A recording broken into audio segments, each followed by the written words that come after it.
show their face again, of course it would be you, who stain upon society. Before Emma's review of chapter 326 of My Hero Academia, please do me a favor and leave your own thoughts on the chapter in the comment section down below. Leave a like and subscribe if you haven't already. Also, make sure you hit the little notification bell so you don't miss out on any videos that come to the channel. Now, let's get into it. What's up, guys? I got Pencil here, and here we are to view chapter 326 of My Hero Academia, which is known as Who Are You Really? By Kohei Horikoshi. And this chapter, it was spicy. It was spicy in that special kind of way that I really appreciate. But let's hop right on into it. So we open up and find that young boy All Might. Well, he's not really young, but that boy All Might trying to do something good. He's going out to all the shelters that aren't really shelters, and basically the people who are against heroes that aren't going to join a shelter and just going to be holed up in buildings and stuff like that. And All Might, I like what you're trying to do. Like, I get the concept, but that's kind of stupid because like, if they don't like heroes, if they don't want to see a hero, what do you think seeing you, the original big ultra hero who now has no way to properly defend himself, what if they attack you, man? Like, what if they say, hey, we hate you? Like, these people are probably the ones that are constantly defaming your monuments and statues. Like, do you think they'd be nice to the real thing? Like, I know seeing a human in person is very different from seeing a statue, and like you won't have a regular person just randomly attack some human they don't like.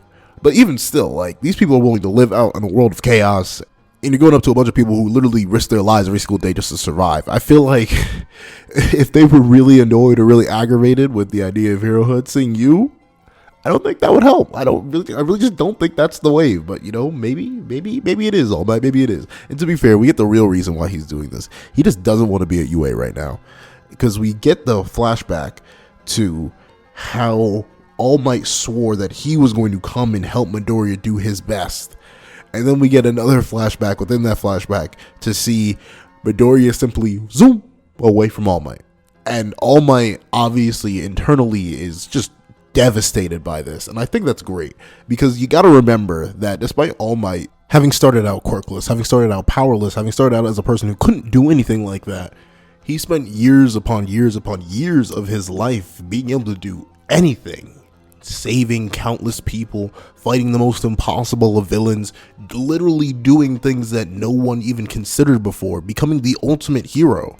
So to be reduced back to this powerless man who can't even help one child, like, that's gotta be devastating for his ego, for his mind, for everything really, because that's actually just a complete difference to what he's been doing for pretty much a majority of his life at this point. He spent more time with a quirk and helping people and saving people and being an icon than he has not been. And seeing this person that embodies him in so many different ways go on and leave him behind, like, once again, this has got to be like traumatizing, sort of a word, but almost enlightening. Like, the idea I have in my head is that All Might realizes that not only has he failed Midoriya as like a mentor, but he's also failed Midoriya as he's failed everyone else. Like, he's no longer the symbol. He's no longer anything. He can't guide anybody, whether it be the masses or a single child. And I feel like that's just gotta be extremely nerve-wracking. And you can see it. Like, his eyes are just deep, dark, and soulless. And when we cut to this next panel where we see him struggling to reach out for Midoriya's hand, and we see Midoriya's mask just left cold and on the ground, alone in the rain, and we see All Might standing over it, just witnessing the carnage left behind by 1A, which in a weird roundabout way, he's directly responsible for. Like, this entire situation really wouldn't be happening from the simple, small scale, personal scale that is Midoriya to the massive, literal, countrywide scale that is this entire crisis. None of this would have happened if it weren't for All Might. And he's looking upon this mask, this symbol of this broken world, a world that signifies so much, from heroism to innocence to the people behind the innocence and the heroism, being broken and cold and left in the rain. And it opens up the chapter with this really, like, I'm just saying, depressing feeling. Like, you're just in this state of being where you feel everything that All Might's thinking and seeing, and you can understand everything this means to him, in spite of there being not a single word said. And I think that's one of the best. Do I say the best? Darn, I'm trying to think. I really like the nonverbal communication with how, but there was verbal communication there too.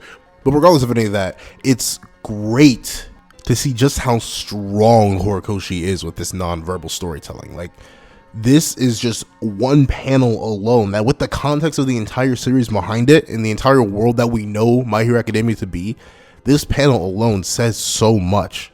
Even with the All Might symbol all the way in the back and literally just standing there with its fist held high, it sort of represents the old world, but you see the deformation of it, the deformation of the past that's left behind by the present, which is in the foreground compared to the All Might statue, the Time of Peace, which is in the background, but the Time of Peace is being recontextualized as a mess, and it's symbolized by the sign that All Might, like, Horikoshi, you artistic world making, like, this dude is just a beast. Like, in terms of just sheer storytelling, that is amazing, and it's a wordless panel. That's beautiful. But 6 minutes in, 2 pages in, so let me keep it moving. The thing is, we get to see that All Might acknowledges himself. Like, he looks towards the statue of him with his fist held high, and we get, like, the verbal communication. Like, if the last page didn't do it for you, this is All Might himself stepping forward, Horikoshi himself stepping forward through All Might and saying exactly what is able to be inferred. Like, you couldn't do anything for your disciple when he was hurting. At this point, you're only getting in the way, All Might. And it's amazing to see how, through all he's been through being useless now, through being unable to help Midoriya, one single child, being through this entire situation after being the literal peak of humanity, it's amazing to see how he's sort of developed a hatred for what he once was.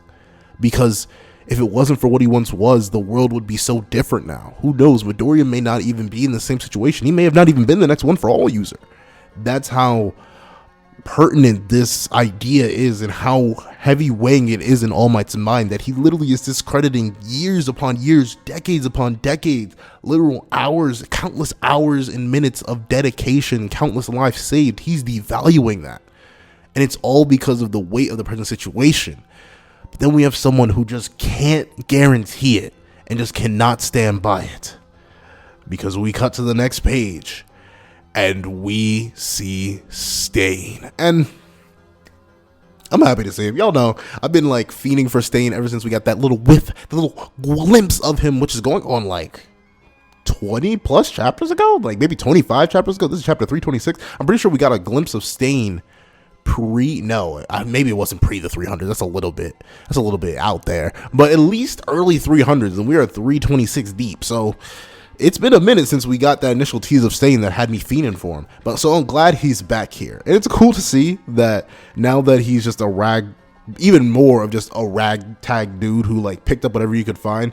Bro has one katana, and even that katana is like broken, busted, and honestly, I mean, it'll still definitely do its damage. Like, it'll definitely hurt if it stabs you. But in terms of what Stain once was, he's almost a former shadow of his once great deific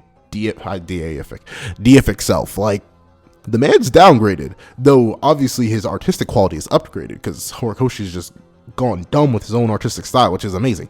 And I love how Stain is perched on Todoroki's ice, of all things. Like, there are countless pieces of rubble that he could be perched on, but he's specifically perched on like this new model of heroism that he's almost like kind of sort of responsible for. Like, it's weird arguing Stain's level of importance in the narrative, right? Because you can technically attribute all the League of Villain members joining because of Stain, and you could also attribute a majority of the initial world shaking to the ideas of heroes to Stain.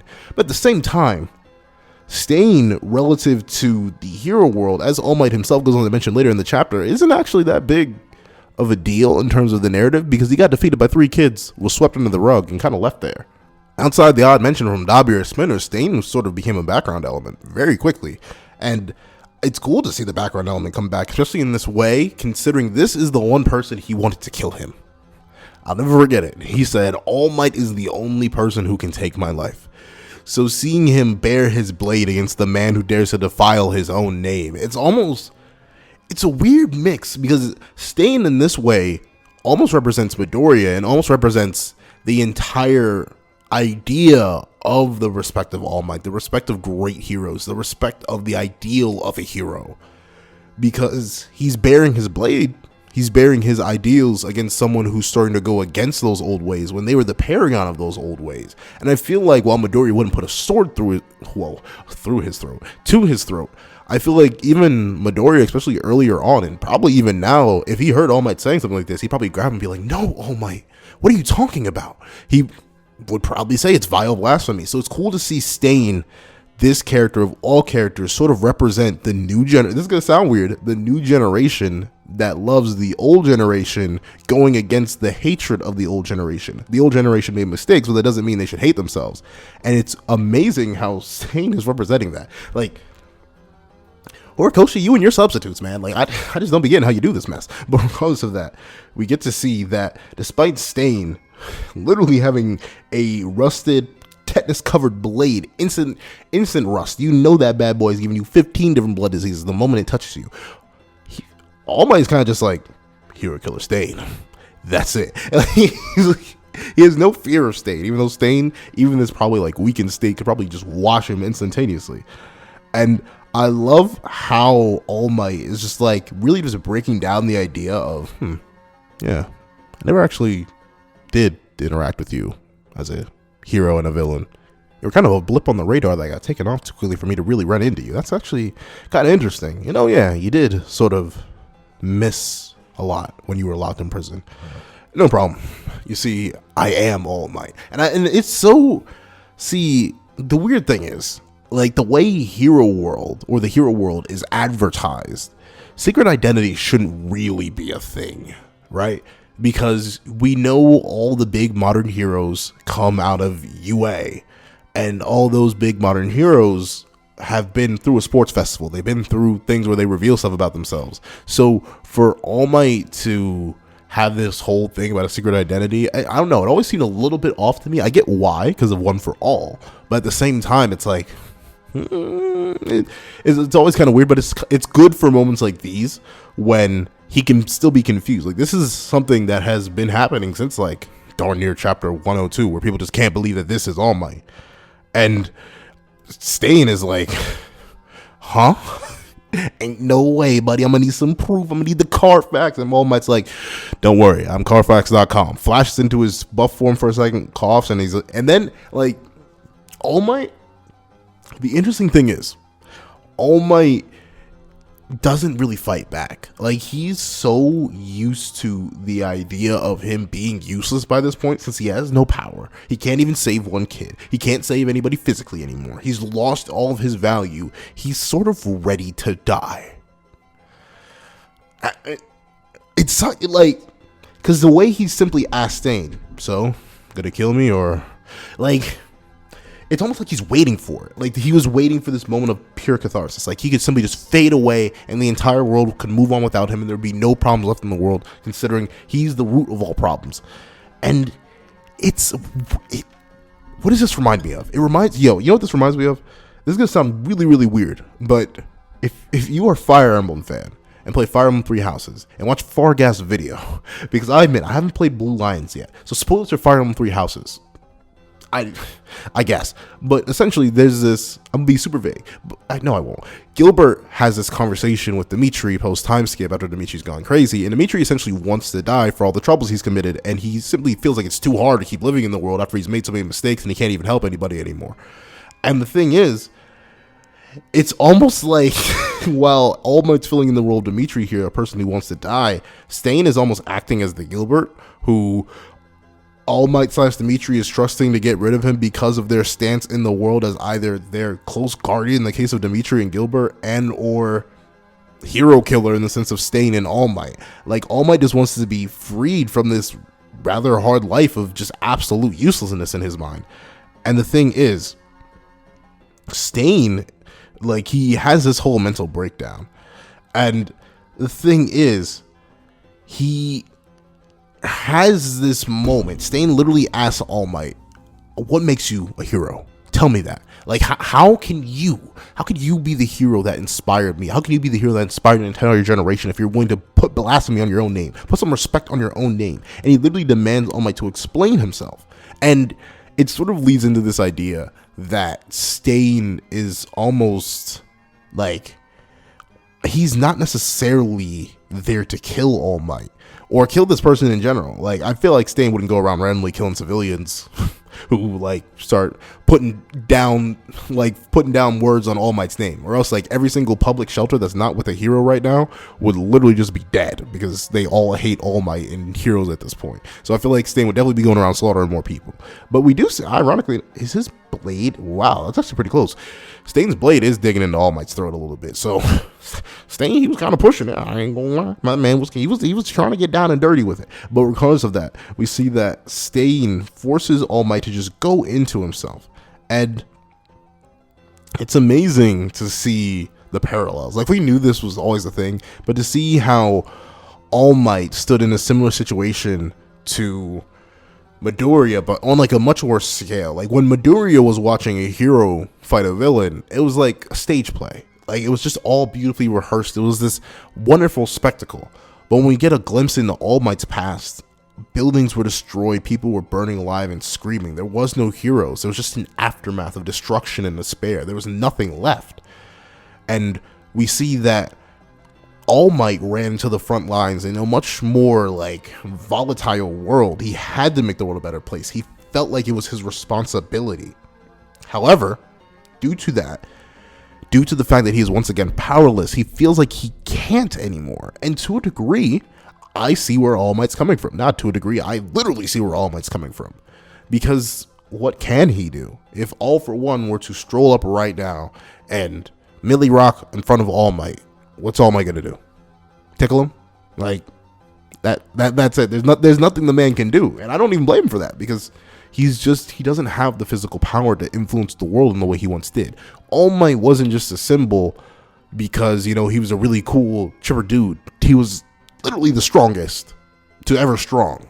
It makes sense why he was the pinnacle of humanity for a sense and literally unstoppable. His personality helped a lot. It fostered a lot of good things in people, but it was really the power behind the man that gave him the influence that he had. So now that he's out of that power, now that he can't do anything, he feels like he's run his course and he can't do anything anymore. He couldn't even tell one kid to know to take care of himself before trying to take care of others, mainly because he never learned that lesson himself. It's amazing to see. And then we get to notice that through all this, through witnessing the kids help out the civilians and stuff like that, through witnessing the kids doing what he couldn't, reaching out to one little child and bringing them back home, witnessing all that, it sort of just made All Might break. Because if these kids who have been doing this for literally a fraction of the time that he's been doing it, if they succeeded in doing what he wasn't able to do, what's his point now? Midoriya can go master everything else on his own. Maybe he'd be better as just a spirit floating in One For All, a mentor in there to watch everything Midoriya sees. Maybe he just doesn't need to be alive anymore. And that's a dark view, and I'm glad Horikoshi's taking it, you know what I'm saying? But that's what I like. Like, All Might has come to this really, really dark and really, really honest decision with himself where he's like, I am useless. There's nothing I can do. I'm simply a liability at this point. So what do I need to be here for? And due to that, he feels like he's just fallen away from heroism, because heroism is the ability to help people. And if he can't even help one person, what's the point? I love it. Like, this chapter, in terms of just sheer, like, taking a character I already really, really like, which is All Might, and just making him Endeavor is one of my favorite characters because he feels like a character that could just literally walk into real life and I wouldn't ask any questions. But once again, All Might is like slowly approaching that threshold. Like, he's knocking on the door. Like, he's definitely in the top 3 just for this moment alone, by questioning himself, by having such human reactions to these situations and feeling so real and palpable. That is juicy. That is beautiful. I love that. That's amazing. However, we get to see after All Might declares that he's farther and farther away from heroism, Stain lunges in. All Might gets shocked and is actually grabbed. He's grabbed and hidden behind one of the ice spires. And the interesting thing that All Might notes is that he hasn't really felt any bloodlust from Stain. Like, Stain is like, sure, he put a sword to his throat and maybe probably gave him a little bit of tetanus, but other than that, Stain hasn't really been out to kill him at this point. And All Might's like, a warm embrace? I don't think, you gotta at least take me out to dinner first. Like, you can't just be trying to wine and dine me without the wine and dine, you know what I'm saying? Like, I love how All Might is still like, sort of, it's almost playful, but you can tell it's sad. Like, he's literally just feeling worthless right now, and he's like, please, just hurry up, just get rid of me real quick, please, before Bruno Warrior comes back, please, I'm begging you. Like, I love that. And then we get to see that Stain actually dove behind because someone was coming, and we see this woman walking up, and then does she saw, are those snowballs? Like, what are those things? Because they go bump bump, and like, I hope those aren't organs. I know that's a morbid thought, but like, I hope those aren't like literally like fleshy constructs that she makes, because if so, but at the same time, that's kind of a cool power. Like, she does it with she still has her boots on too. She just leaves the umbrella behind. So interesting. But regardless of that, this woman comes and takes down the All Might sign that says, I am not here. The thing that disfigures his statue is being taken care of. And we actually find out this woman is cleaning it. And the thing is, Stain apparently knows this woman comes every single day. And we notice that every day she purges the blasphemy erected by the hero detractors. Stain, pause, rewind. Let me take a sip of something real quick. Hold on. I would say what I took a sip of. I'm not sponsored yet. So hold on. What you talking about, Stain? You're a hero detractor. Like, I know what Stain really is, but when he said hero detractors here, like, like flash moment in my head, and like, bro, you're literally the hero killer. Aren't you like the ultimate hero detractor? But I know what he means. And then we get to see that this woman, regardless of all the trouble it takes and how risky it is to come out into this dangerous world on her own, consistently leaving a shelter every single day, she still comes out and does it because of what All Might means to her. All Might is the person who saved her life, and this is literally the last person that All Might saved. And I'm not gonna lie, like, when I first read this chapter, when it first dropped, like, I had a Jimmy Neutron brain blast moment where, like, I pulled up the files, the My Hero Academia files in my head, and I like scanned. I was like, look for the woman, find her, because I wanted to see if Horikoshi had changed the design at all. But the only thing that's different is that he fully draws her in this panel and cuts out some words. But this is the same woman All Might saved from literally over 200 chapters ago. Like, I consistently complain about Horikoshi wasting characters, and I do believe he still has wasted some. And considering he has said numerous times we're in the final act, I'm assuming some characters are going to stay wasted. But regardless of that, what this man can remember and plan ahead for is absolutely insane. You gotta realize, over 200 chapters worth of content for a mangaka is literally like 4 years. Probably 5 in actuality, considering all the breaks he's had to take and all the sickness and illnesses he's had and stuff like that, and mandatory mangaka breaks. Like, there are things that have taken us from the span of like chapter 94 where the woman appeared all the way to now in chapter 326. But Horikoshi remembered and he pulled out the Carfax. That man literally left a list. That has to be a note that Horikoshi had somewhere for this moment, because if he just thought of this on a whim, that is amazing. Shout outs to Horikoshi once again as the really super amazing author, honestly. And I love how this rocks All Might. Like, he just can't see a reason to do this at first. Like, he's like, why? Who? Like, what's the reason this woman will be coming out and doing this, risking her life? It's because she inspired her to be a sort of hero like him. But while she can't be a hero in the big frontline way that he was, literally saving people's lives, she can at least save a legacy.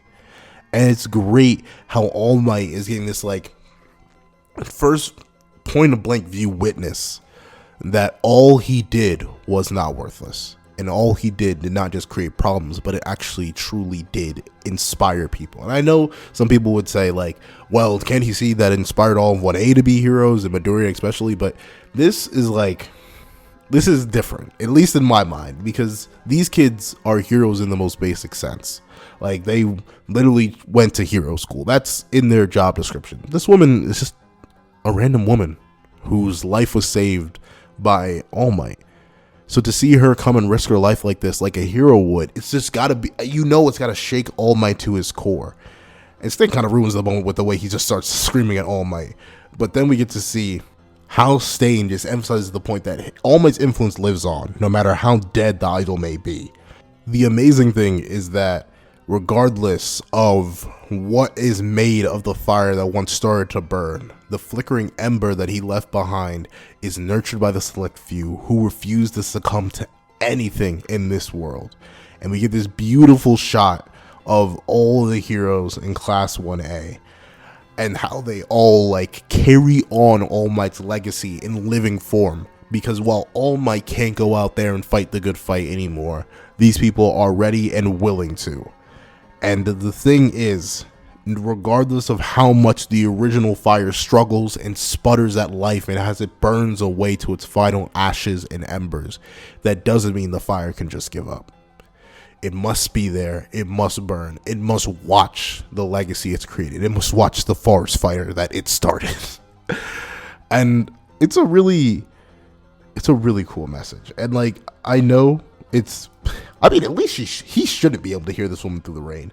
But it seems like he even hears her say, "I'm doing my best. You too, okay?" And he just breaks down into pure absolute tears. And I love how this has like reinvigorated All Might. Seeing someone that he would have never expected to do anything of this sort risk their life for him, for what he has done. Like, it's so good. I love it. But regardless of that, we get to see that Stain is sort of messing with All Might, because he goes on to say this: "A hero can only claim that title as long as his soul burns fiercely in the service of others. However, say a deity has fallen, prostrate upon the earth, and his divine soul has turned feeble and mortal." What? You saw that? All this time you've been... "No, I don't presume to know you, but if you are a true hero, make use of this information from my time in Tartarus." AKA Stain reveals that this man knew it was All Might. Like, he had probably seen like an image or something there, something confirmed it for him. And just seeing that for Stain to be the one to relight the heroic flame in All Might, the idea that he cannot just take the easy route and leave, and that Stain, in the end of all things, he still wants All Might after he fixes this problem, after he makes use of the information that Stain is now giving him, after he does everything necessary for the plan to unfold properly. At the end of all things, Stain still wants All Might himself, the only person who's ever allowed to kill him, to come for the life of Stain, the man who murdered 40 heroes, all for the sake of fixing this society. And chapter ends beautifully with the tears of All Might clearing up and the rain letting up right at the very end. This chapter was fine. Like, honestly, I'm being completely real with y'all. Like, this flat out rivals the Midoriya and Bakugo chapter, if not surpasses it in some ways to me. Like, maybe just because I like All Might more than I like Midoriya in terms of like character interest and stuff like that. But in terms of like seeing what this chapter did for All Might, this symbol, like, this is something I've never seen before. Like, this is something that is just integral and amazing to me. This chapter was beautiful. It has to get an 11 out of 10. Like, it has to break the rating system for just how amazing it was on all fronts, from the art to the character to these non-verbal storytelling to the verbal storytelling to everything that like is woven so tightly into this chapter. I simply stand there amazed, confused, impressed, in awe. Like, Horikoshi, you really decided to just snap absolutely and indubitably on this chapter and this chapter in particular, and I love it. This was amazing. Seeing Stain again, seeing this woman from literally never. Like from so long ago, come back and be the one to save All Might's heroic soul from the reference. Everything in this chapter makes it an 11 out of 10. There's not a single point at all. And here's the thing. Remember I was talking about how All Might was like a little bit dumb for going out to hero-hating groups who refused to join a shelter? I realized that I was stupid and trying to reinterpret that wrong. He literally just needed an excuse to go out and see Midoriya's mask. I'm assuming that, because there's no reason to go all the way out there and go to like that group. All Might's not that stupid. Unless he really did. But then again, he may really want to die. So either way, even if it is something he was really trying to do and he just happened to stumble across the area, regardless of whether it was intentional or unintentional, this chapter is still literally perfect. Like, I would change nothing. Like, absolutely, literally nothing. It's an 11 out of 10. Probably, it's low-key pushing a 12, if I'm being completely honest with y'all. That's what I think. Please tell me what you guys think in the comment section down below. Thank you guys so much for watching. Please remember to like, share, comment, and subscribe. And I hope you guys have a wonderful day. This is That Guy with the Pencil, writing off.